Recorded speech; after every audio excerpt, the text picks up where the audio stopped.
Salut, c'est Johan Ebaï pour la rubrique Espace Culture pour l'émission Espace Jeune. Aujourd'hui, dans cette rubrique, nous allons parler de la photographie. On voit des jeunes qui publient des photos pro sur le net, mais est-ce qu'il suffit d'avoir une caméra 3D pour dire qu'on est un photographe professionnel? Et ça, vous allez le savoir. Aujourd'hui, dans cette rubrique, je reçois Ilangwa Koumou, l'un des meilleurs photographes que nous avons ici à la capitale. Je vous invite à le découvrir. Avec lui, nous allons parler de ce sujet. Suivez-moi.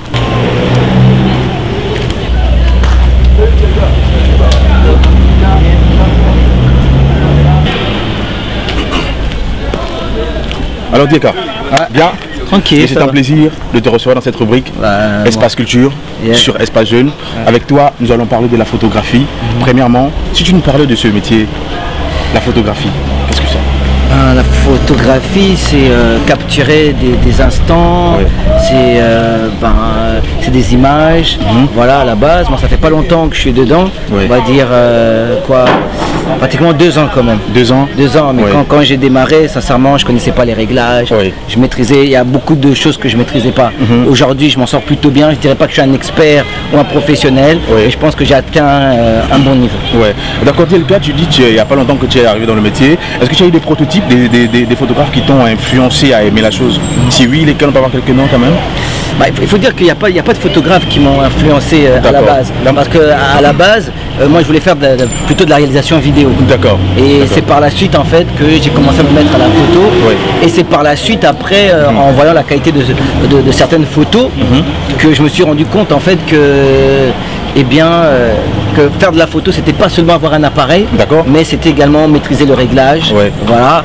Et donc pour cela, j'ai travaillé avec des gars qui vraiment maîtrisaient la photo. Tu m'enlèves le mot de la bouche. On voit un peu de personnes sur Facebook qui publient des photos. On voit un peu de personnes qui se baladent avec des caméras pro, qui font un peu de photos un peu partout dans la capitale. Est-ce qu'il suffit d'avoir une bonne photo pour dire qu'on est un professionnel dans ce métier?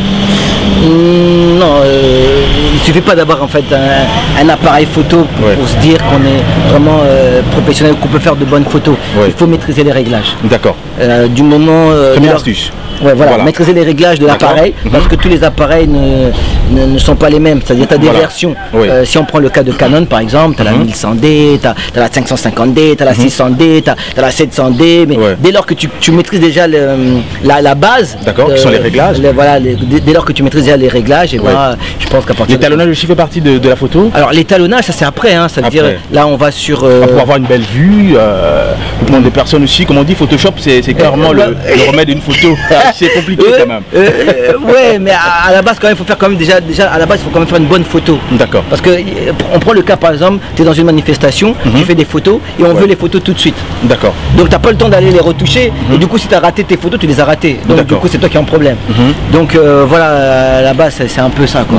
Alors selon toi, Dielka, quelles sont les astuces pour devenir un bon photographe? Alors, pour devenir un bon photographe, déjà maîtriser les réglages.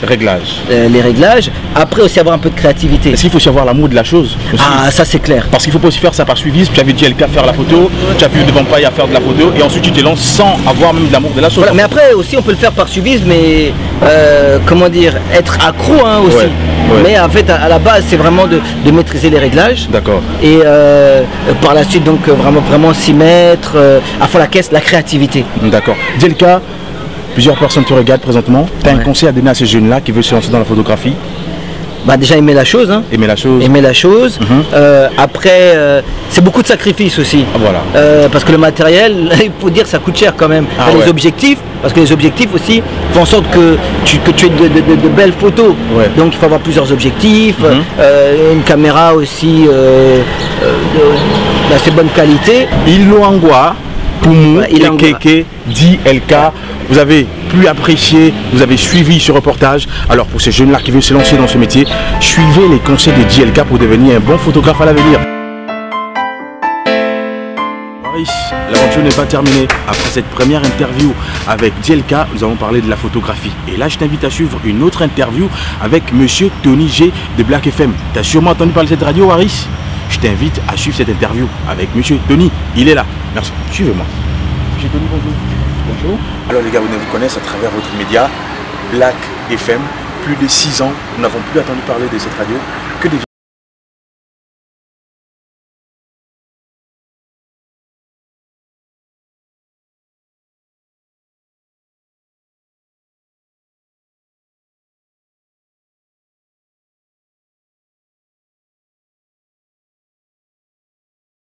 Donc, j'ai saisi les comptes de la SCG. La SCG a jugé bon, a trouvé que les saisies n'avaient pas été faites dans les normes. Nous sommes répartis au tribunal et le tribunal m'a donné raison. Donc, m'a donné raison et m'a demandé de continuer les saisies. Alors, on a voulu continuer les saisies. Malheureusement, un juge de la cour d'appel a pris une décision, une défense à exécution. Alors d'abord, quand la SCG boude les saisies du fait que Black FM n'a plus de siège. Or, que si Black FM n'a plus de siège aujourd'hui, c'est à cause de la SCG. Parce que la SCG nous a détruit notre outil de travail. Nous ne pouvons plus payer le local. On a décidé de rendre le local au bailleur. Et voilà, Black FM n'a plus de locaux. Mais du fait qu'on a un avocat, Black FM a un local chez mon avocat. Donc, nous sommes répartis au tribunal. J'ai amené toutes les preuves, montrant même que les antennes de Black FM se trouvaient encore sur le local où occupait Black FM, avec un huissier de justice. Le tribunal m'a donné raison et nous a demandé de continuer. Malheureusement, un juge de la cour d'appel a pris une décision, une défense à exécution.